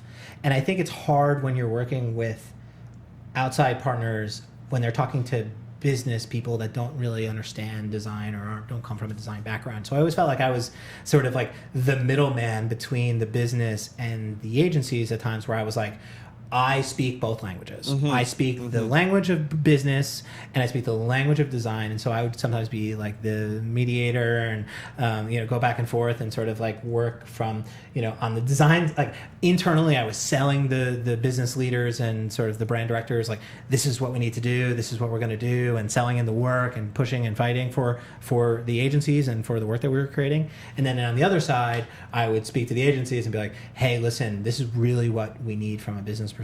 Here's why we need it, and we can't just go into our sort of reviews with the business executives and say, hey, we just want to do this because we think it's right. Yeah. Like, we need to show how it's going to help our business and show why it's the right thing to do to push our brand in the right direction. And a lot of that comes from strategy. A lot of that comes from sort of answering, sort of business needs.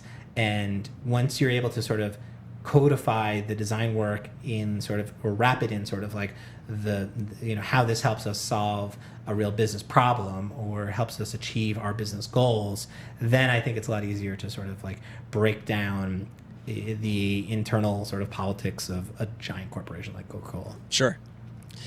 Okay, I got one more question for you, and then I want to talk about Center. Yeah, let's do it. And hopefully we can do this before 8 p.m. Okay, I'm going to throw this out there. Yeah, how long has this been? It feels like it's been like... just an hour 20. We all are now one. How long do these we're things like go? 1 year older now, 90. all of us. You were 33 when we started. Now now you're 34. Or 37. Now you're 38. Okay. You were. If there's anyone still on the live stream, they're still there. They're hanging in there. Okay, this cool. is great. I mean, I'm loving what you're doing. I just am trying to be a manager of time here. No, I like it. Okay, Let's so keep it moving. you're this designer. You're at Glaceau. Mm-hmm. They sell a year and a half later to Coca-Cola for $4.1 billion. Yep. You're a part of that. Yep. You got Kylie Jenner money? I got stupid rich. Did you really? No, I didn't. Come on, man. Just lie to me. Listen, I want to lie to you and be like, man, I made so much money. I parked my Ferrari downstairs and next to the Lambo. Yeah, next to your Lambo. Yeah. But come on. I made a lot of money for a 21-year-old. That's what I'll say. I'll make. Yo, come on, that's not fair because $200 to a 21-year-old. Yeah. No, I mean, it was great, and I think the design lesson is like design brands are really valuable, and you can design a brand that if you do it well, you do it right, and you make that right connection, and you make all the experiences with the brand and sort of everything you nail it and you do it right, and create a new category, and you have a groundbreaking product that backs up the brand and design. It's extremely valuable, and you see that in Vitaminwater selling for $4 billion. Yep. You see that Beats by Dre selling for $3 billion. You see that in RX Bar selling for like $600 million after they just did one like amazing rebrand, repackaged. You know what I mean? Like, there's a lot of value in what we do as designers to build real businesses.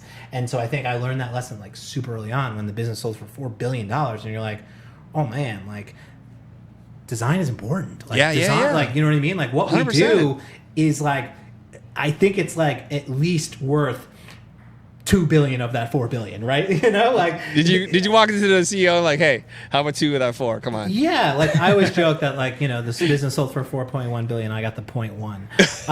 But like, wait a minute, that's still like a lot of money, isn't it? I know. I wish it was that. I wish I was true. You got 0.001, something like that. But you know what? It's a great lesson, and you know what? I think 100%. The money, is just proof of like the power of great design. Honestly, more than anything. 100%. But there were a ton of amazing people that were a part of building that sort of business and that brand, and they get as much credit as the design does. Like there were some really magical, amazing, smart, talented people that really gave a shit about that brand, and like you could feel it in the doors, and like every meeting was like passionate people that really knew, like they knew what we were doing. Yeah, and, like they knew what it stood for. They knew how the brand, and they had high standards, and they knew exactly what special and great was. And it sort of being a part of that has been absolutely life changing for me. Yeah, I just want everybody to understand this, what Alex is saying here. If you think about it, you're Coca-Cola. You can create your own Smartwater brand. Of course. Right? And it's just water. It's water. It's distilled, right? Or reverse osmosis, whatever. You could have created that. They already had saw, Dasani, right, they already saw that Glaceau was executing way better and building a much stronger brand. Because if you think about all water, relatively kind of the same, it's really the branding that makes it why you would pay $4 or $6 or $2 or 50 cents for a bottle of water. Totally. And that's the power of design, coupled with a lot of strategy, naming, positioning. And you just reminded me of something, because I remember hearing about this on the radio, how 50 Cent came on to be a spokesperson for Vitaminwater. I mean, does he get some of the credit in terms of really bringing it to a whole different audience? 100%. Yeah. Was that a game changer? Yeah, no, he broke it through. I mean, at the time, he was like one of the most popular rappers in the world, if not the most popular. Right. And he gets a huge amount of credit. Like, I think he introduced Vitaminwater to the masses at that time. And I think also that deal was fairly revolutionary. Like, this day and age, like every celebrity has a water brand and has a lip kit company, and they're selling stuff on social media. But like, you definitely do, Chris. I think your lips, are worthy of a brand for sure. At least glasses, I think, Come on, man. I'm here. We can work with me. Yeah, let's we can Big talk. brands, We can talk. We can let's talk. do this. We can talk. But I think, like, that was a pretty revolutionary idea to give 50 Cent his own flavor of Vitaminwater. Yeah, I remember reading about that. And to do a partnership with a rapper. Like, you have to understand, like, this guy had been shot 9 times. Like, he was not a safe pick for a water beverage company, right? You know what I mean? Like, and people didn't even have water beverage deals at this time, right? So the idea that a celebrity was sort of hawking water, a brand of water, and like he had skin in the game, right? Yeah. He was he took investment in the company over payment, right? And so like he promoted it like it was his own thing, and people always to this day say like, what was it like working for 50 Cent? Like they think he owned the company because they just like his association with that brand is so strong. Yes. And so I think it's just a revolutionary sort of like way to brand and get the story out there. Yeah. What was your question before that though? Before the 50 Cent thing? Because I had a thought. I don't remember, but you answered that one really well and succinctly. I just forgot. Yeah. Sorry, you were talking about beverages and how they were all sort of like the same. Yeah. And I think we were laughing about it before we started filming. Was like, I'm the guy that does beverages. Like I'm the most thirsty man in America. and I think like I've kind of fallen into that, and I love it. And to this day, I'm working on a couple of other beverage brands, which is super exciting. Anything we can talk about? I think Matthew's got some slides for us, right? I think we could talk a little bit about Mike's? it. Yeah. No, is it? Where is it there? Yeah. So I think. Willie's. Yes, we can talk about Willie's, but for a second, I just want to talk about beverage. Okay, go ahead. And I think beverage is an amazing place to design and to sort of as a case study for branding. Because like you said, there's like you walk to any dirty bodega in New York or in LA, and you walk to the back of the sort of store in sort of this like busted cooler, and there's just like 40 different brands trying to sell you at one moment, and what they're selling you from a product perspective is really not that different. The difference comes from the brand and what their story, what they're telling, and how you feel about that brand and the connection that they make with you as a person. And so to me, that's one of the reasons why I'm so romantic about branding for beverages, is because it's just like the ultimate sort of like battle zone inside of, you know, some crusty bodega on the street, where your products aren't sort of like glamorized like they are like an Apple store. It's not like they're like on this premium, pristine, you know, sort of pedestal. They are just in a cooler, just every man for themselves, and you're trying to fight for positioning. And that's the role of design, is to sort of make you look at that shelf and say, that's the one for me. And so I love that about beverage, and I think I'll probably work on beverages for the rest of my life. Staying hydrated, my friend. Staying hydrated. So yeah, I think it's it's a good segue into what I'm doing now. Okay, so let's take a look at Willie Superbrew, and can you talk about it? Yeah, can we talk about Conbody first? Okay, yeah. Let me pull that up. I know we have like another 4 hours. Don't worry about it. Yeah, of course. We're a little over, but I think to transition, Yeah. like there was one big question that came up from several people. All right. Oh, so now Even this is you going were- to be an extra long episode. No, I mean you were at Coke for The sun is for a setting. decade. I mean, you Outside. had it made. You were working at a really huge brand. Why leave? That's a perfect segue into where we're going. There we go. Yeah, no, for me, again, I had a great job. I had an amazing sort of position. I had earned my stripes there. And I loved it. I woke up sort of like every day still feeling pretty excited to go to work. And two sort of things happened in my life that sort of made me take the chance, take the risk, and jump off of the airplane. And so the first thing was my wife, who I met actually at SUNY Buffalo. She was also in the communication design department program, and she had worked in advertising at a school. And so I had worked in-house, she had worked on the agency side, and so we were always this couple that was like kind of doing, you know, creative things in different spaces. I was the client, she was the agency. And so, you know, and she worked at amazing different studios and businesses like Saatchi and Saatchi and Huge and 360i and all these amazing places. And she, about 5 years ago, had an idea to invent a product. She was, and I'll quickly tell the story there. She and I are designers. We live in this like Brooklyn loft that has only like designy things, and not just like rich people shit, like, you know, stuff like ice cube trays from the MoMA design store, right? Like just little things that make us happy and that like are well designed. And so when she wanted to get a shower cap, and she went on the internet looking to find sort of like a well designed shower cap, she couldn't find one. And so she sort of set out on the journey to create a better shower cap.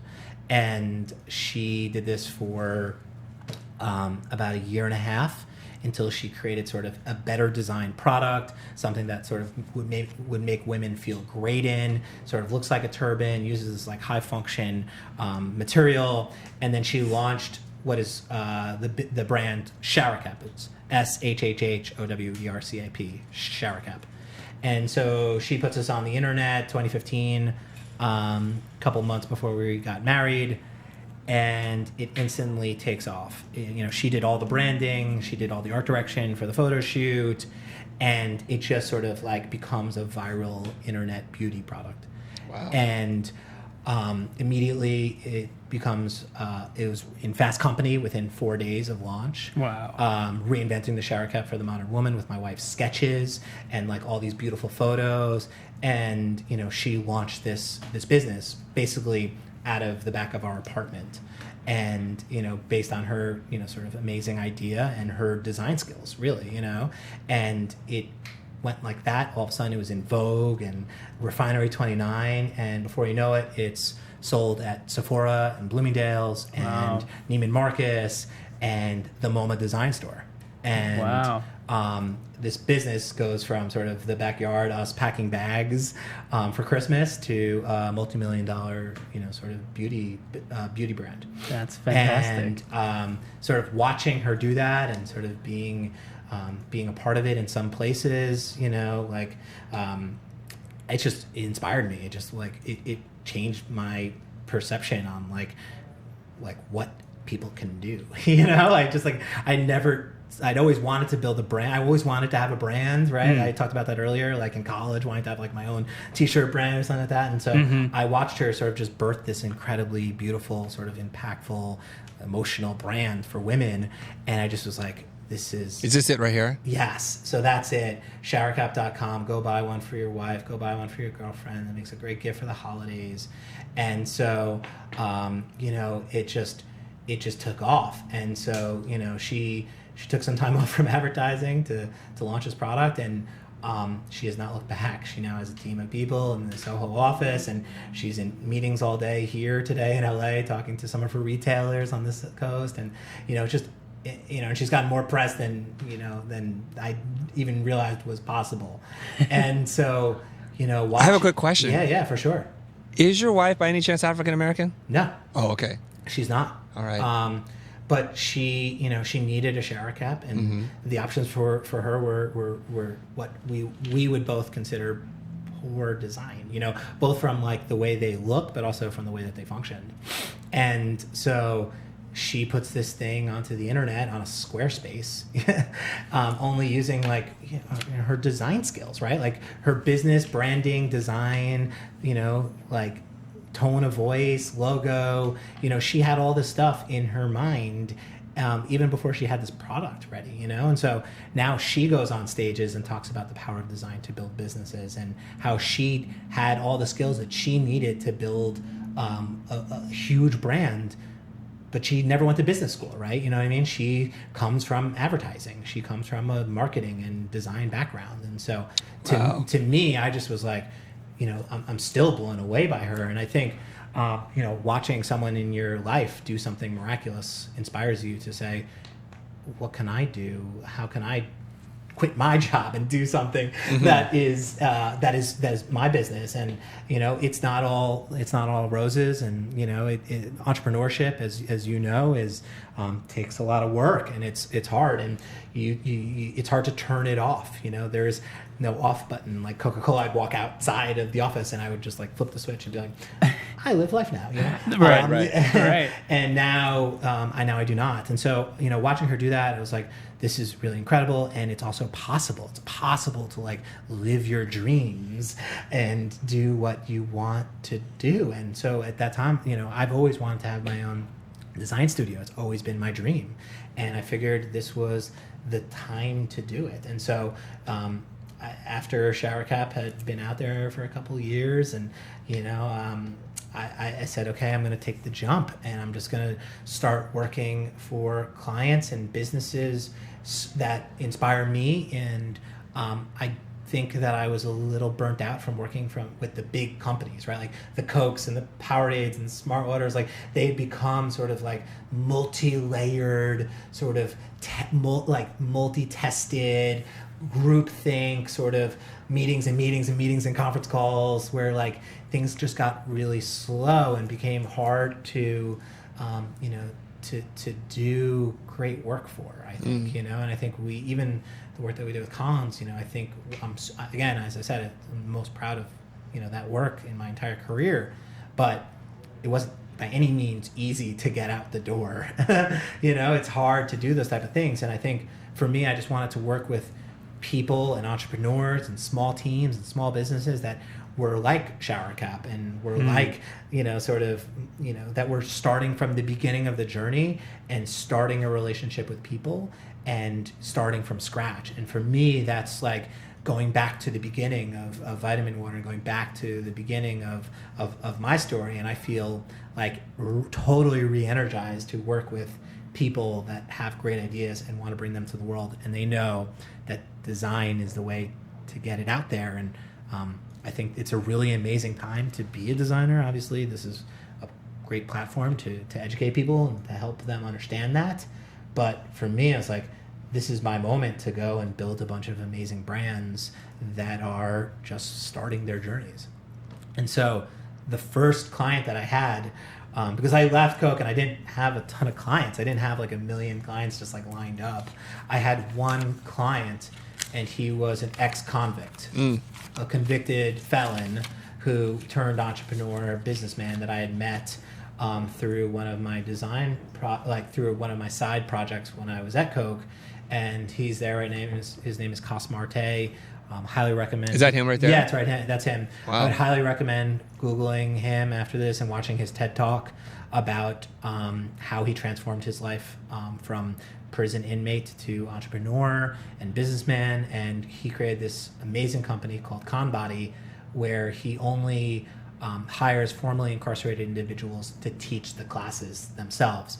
And so for people in this country that get locked up, the hardest part about coming back into society is getting a job. It's really difficult for them to get employed. And so Coss's sort of mission is he wants to change the world through fitness. I love this. And he wants to give people jobs. And so for me, I was like, this is the perfect first product. Like, this is my, like... This is your dream client. client, This is my dream client. Yeah. He's an ex-convict. My mom will be super excited. And and he's got no budget. So it's You better like, deliver on time. yeah, it's perfect. It's perfect. And so no, like Coss is like super inspiring and an amazing human. And like, I just, he's so passionate about what he's doing. And so I just knew that I wanted to work with him, and I wanted to start, sort of building a relationship and a partnership and helping him build Conbody into what it is today. And it's an amazing business, and it's sort of my first center case study, I guess, if you will, is like building a brand. And the thing that I think was the coolest part about it was featured on Weekend Update on Saturday Night Live. And so it was like mocked by Colin Jost. And the joke was, there's a new gym in the Lower East Side where only convicts teach the classes, so you might want to shower at home.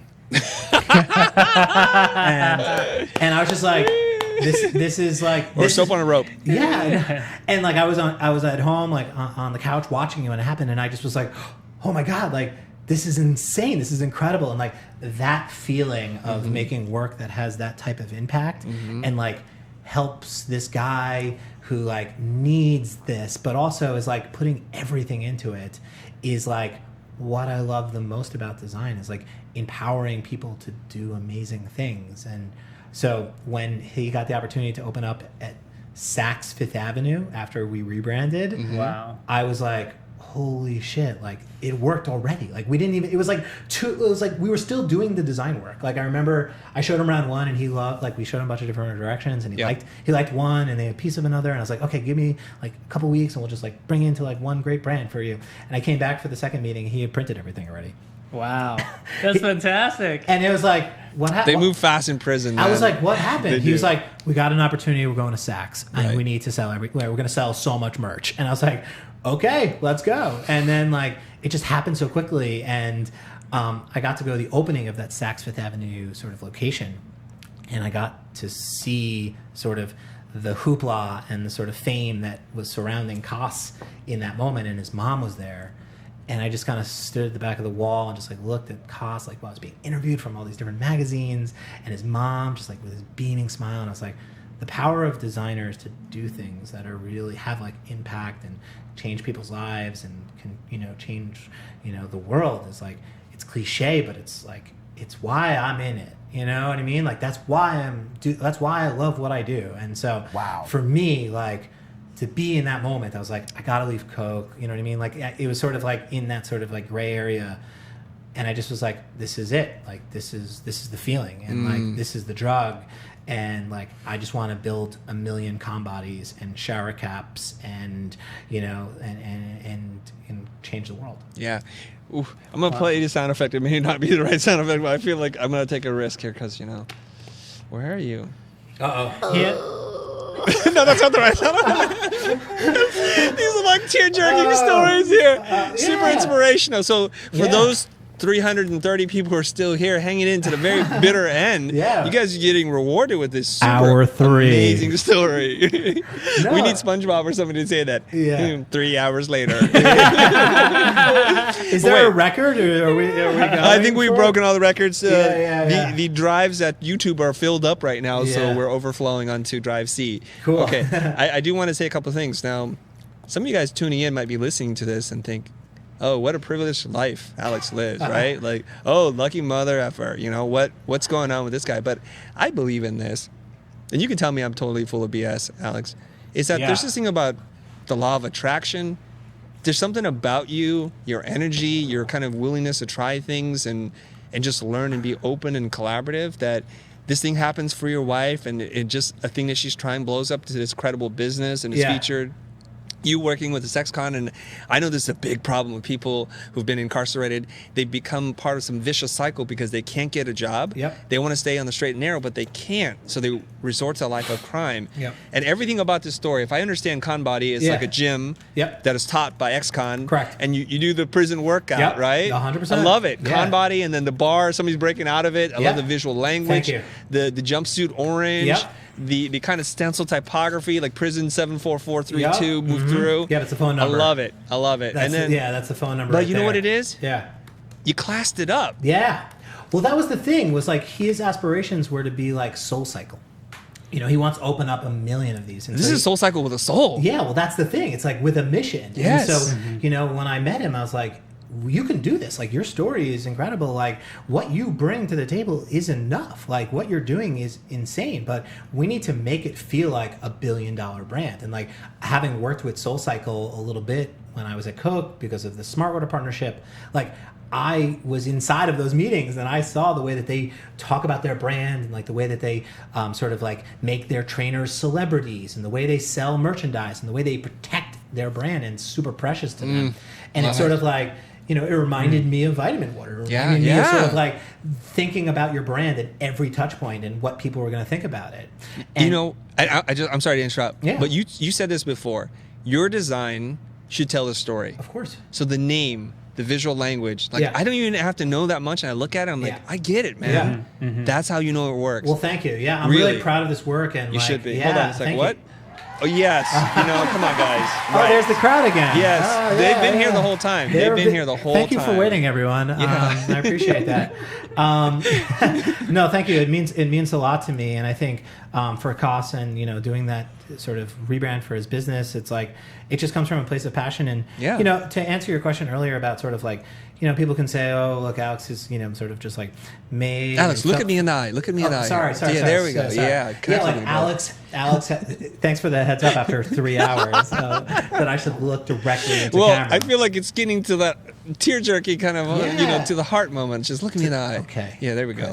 I'll tell you that I was invited to do a talk at How Design Live earlier this year. And it was sort of on the main stage, which was like, for me, this sort of like grand moment, because I had showed up to that conference and I'd spoken at How Design Live every year since 2013.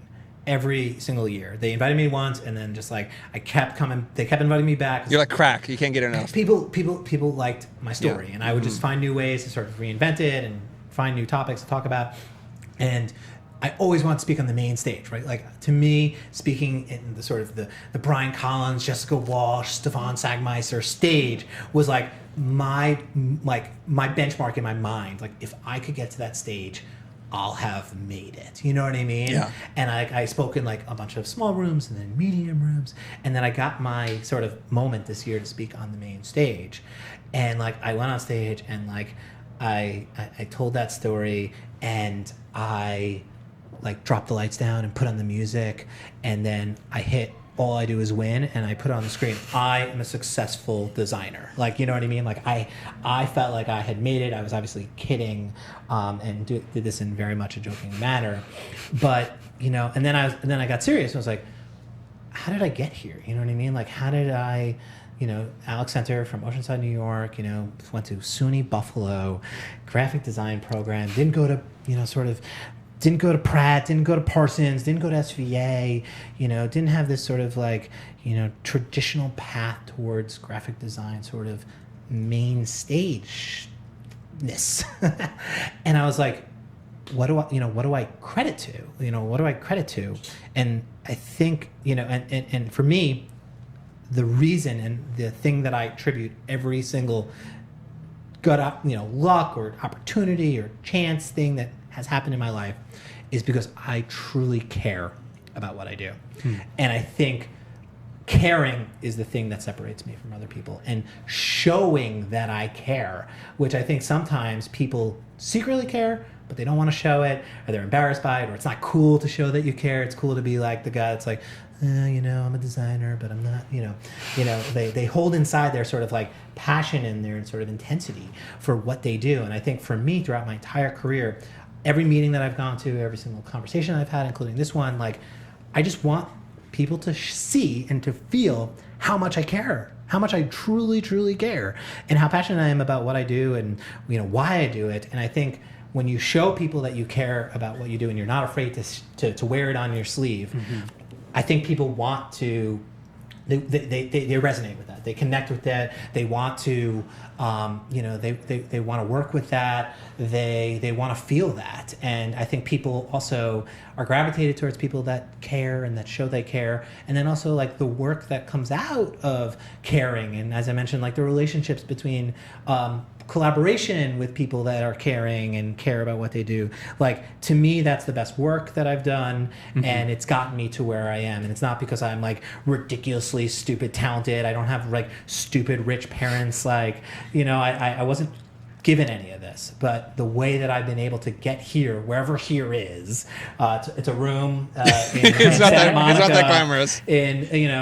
I've gotten here because of that, because of caring, and that's my secret sauce. And I try to inspire other people that they can do it too, right? Like I'm just a designer from Oceanside, New York, that loves what he does and loves brands and wants to be a part of them, and that's how I've always approached it. And so today, I now have a business and an office with my name on the door that gets to do that every single day, and to work with to work with small businesses and entrepreneurs and people that come to my space, to my world, and say, here's my idea. Here's what I want to do. Here's my sort of game-changing beverage idea. Here's my game-changing beauty product. Here's my game-changing fitness studio. And it's awesome. You know what I mean? I get so energized and hyped up by that. Like, it fuels me, and I'm like, I feel 21 again. Like, I just genuinely feel like... Oh, it wasn't that long ago. Yeah, no, but listen, doing this I've been doing this every day for a long time. And like, you have to really fucking love it if you're going to do it for this long, and you're going to talk on a podcast for this long. Right. Like, and I was psyched to come here today. Like, you know what I mean? Alex, I'm pumped. I'm still pumped. I know you made it to the main stage in front of 4,000 people. You made it. Thank you. But you really made it because you're on our show. That's what I'm saying, This is it. This is the pinnacle, man. I got this shirt for you guys. Pop your collar, dude. This is it. Yeah. This is it. Where do I go from here? Nowhere but down. Yeah. This is it. This is the peak. Guys, young designers who are dreaming the dream to live Alex's life one day, you too can be on this amazing show. That's right. That's it, Chris. You've created the platform, and I think. Yeah. And to blow smoke up your ass really quickly. Like, please, I'll bend over. I think. Okay. Keep going. I think designers need to hear what you're saying, and I think the way that you guys approach design and talking about it from a business perspective and talking about it in the manner in which you do, and that it's not about fonts and colors and logos, and there's value in what we do, and how to quantify that, and how to come from that perspective. Like, that is what I preach, and and there's not that many platforms that do that, right? I think as a designer, right, that there's so many designers out there, right? Like, the community of designers is huge, but I don't think there's that many platforms or media companies or places that sort of people galvanize around. And I think you guys have built one, and I think that's absolutely incredible. And that's why it meant so much to come here today and to talk about design, because I know that what I'm saying is sort of totally in line with the things that you guys talk about every single day. Yep. And I've watched some of your videos and like how you price things and things like that. I'm like, this is pretty good education for anybody, including me, who is now on the other side of the table, saying like, okay, how do I price this project? Like, I know the value of design. If I do it right, and we do it right at Center, right, we can build you a $1 billion brand. And I'm not like, I don't feel like I'm lying. I don't feel like I'm sort of like bullshitting anybody. Like, that's the power of design in 2018. Are we just gonna have buzzers the whole time? No, that's every time you drop a. Sorry. That's like $1 in a jar. You've done it 3 times. That's like I'm not counting. It was Cool. 4. It was 4. That's I counted 4. Matthew was counting. That's all right. So what we do is extremely powerful. So if I talk to you and I'm like, hey, listen, we just raised $4 million for our startup. Like, I honestly believe that we deserve $1 million of that. Because if you want to, like, you know what I mean? Like, if you want to make a connection and you're going to build your business into an amazing brand that has an amazing connection with people, and you want people to know about what you're selling and what you're doing, like, I think design is the way to do that. I think that building brands through design, like, we possess that power. And so I have no problem saying it costs $1 million. Do I get $1 million from my clients? Absolutely not.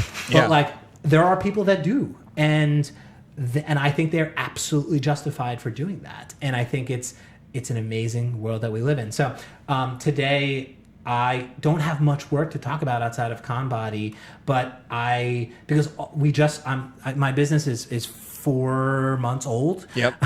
It's brand new. Like, our website has no case studies, our Instagram has nothing, but soon, right? But soon, yeah. We're working on a whole bunch of different brands, and it's so exciting. And, you know, for me, like, I want to pick the right ones too. Like, I don't want to just work with like anyone that has an idea. Like, I want to work with people that are doing things like Coss is. That's like, holy shit, like, this is really impactful, and like the design that I can provide and the brand that we can build together is like gonna have a lot of impact. And like, for me, again, like, why I do it is to have the most impact. That's why I love working at Coke, is the stage, you know, seeing that stuff and Olympics and, like, you know, television. It's, you know, it's huge. So for me, I want to partner with the right people that are doing the right things. Right.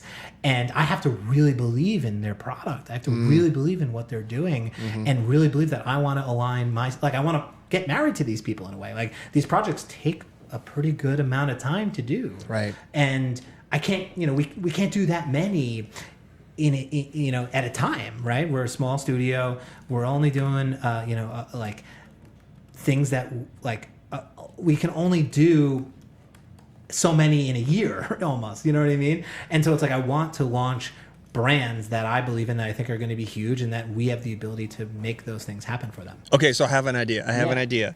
When some of these things launch, you have to come back, share those stories, because I want to crawl inside your brain and see how all this stuff translates. But I know we have some slides for Willie's Superbrew. Yeah. Maybe we can spend 2 minutes on that, but I just want to say something. Yeah.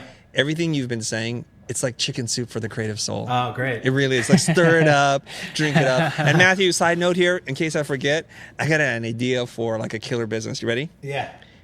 DesignBody. Talk to me later. DesignBody. What is it? It's a design studio for design. No, it's like you don't have to work out. It's like you're soft and everything. It's like you just wear T-shirts that make you feel like you've exercised, but you don't.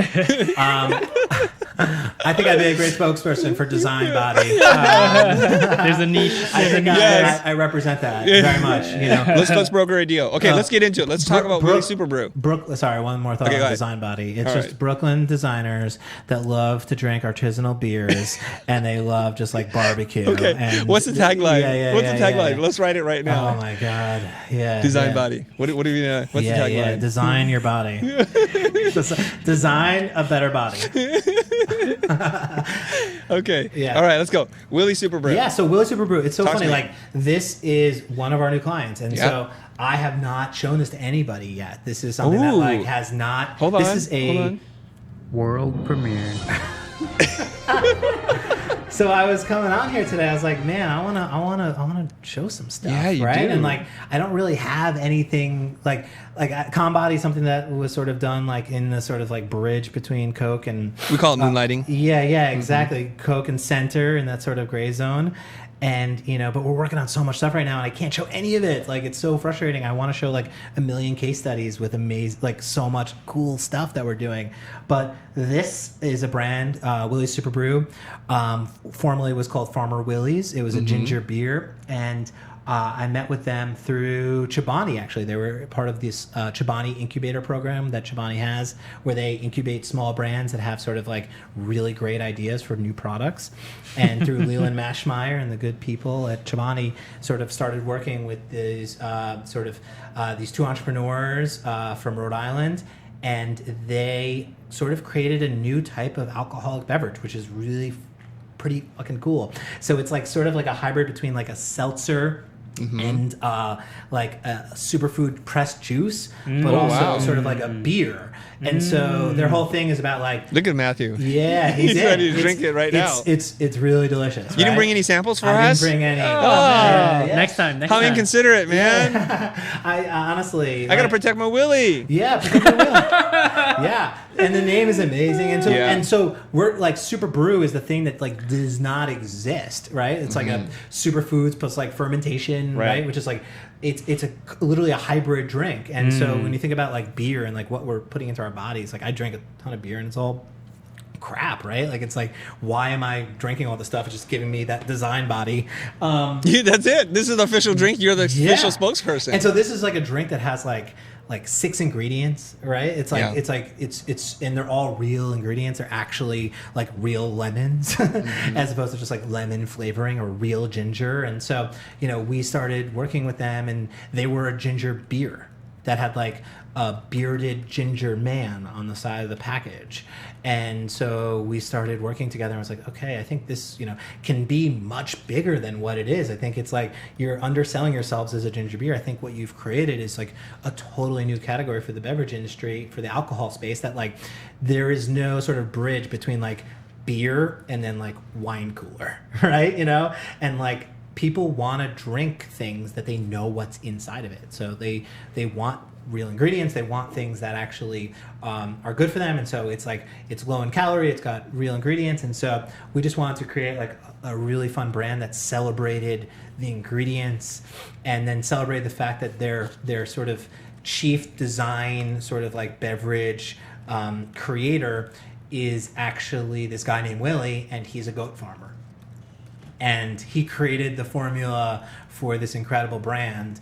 And so I just thought that, that was the story, right? The ingredients and this farmer Willie, who this product is named after, but like people don't even know who he is and what he does and what's the part of the story. So sort of we built this whole system around sort of like the ingredients, but then also this goat that lives on the brand, lives in all these other fun places. And, this is sort of like, this isn't even a case study. This is like from a deck that like we presented to them. And like today I just was like, I want to show it, and I want to show something new. I want to show something fresh. And like all of our brands are in these different, wild, exciting, totally sort of differentiated categories. They're not even just all beverages, but it's just fun to be able to. Wait a minute. Yeah. Is this not even in the market yet? This is your presentation deck? This is the deck, but it has hit the market as of like a 1 hour month ago. Oh, okay, all right. In like the Rhode Island sort of like local Whole Foods. I see. Like it's not even in New York City. It's hard to get like my hand on. Like I just got finished packaged like product in our office like a week ago. So this is the two hands holding that. Is that actual product or mock-ups? So that is that's from Instagram. That's someone that took a photo and posted it on the gram like this summer. That's a nice photo. And it's not a bad photo. Right. And so when we're trying to create a case study here to show off to the listeners that are still tuned in hour 4.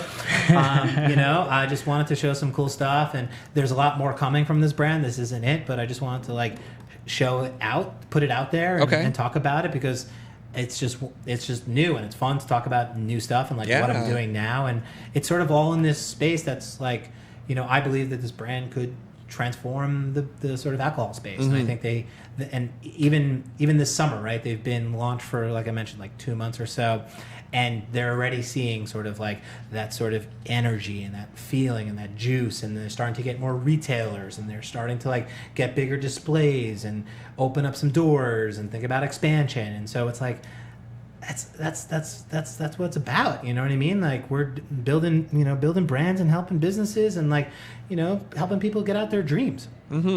Perfect. Yeah. You know what? I think that's a perfect segue for me to say something. Okay. This is, like many things that you do, a record breaker. You busted the category wide open. I can see you are a big believer of that school of thought of wanting to leave them wanting more. Yeah.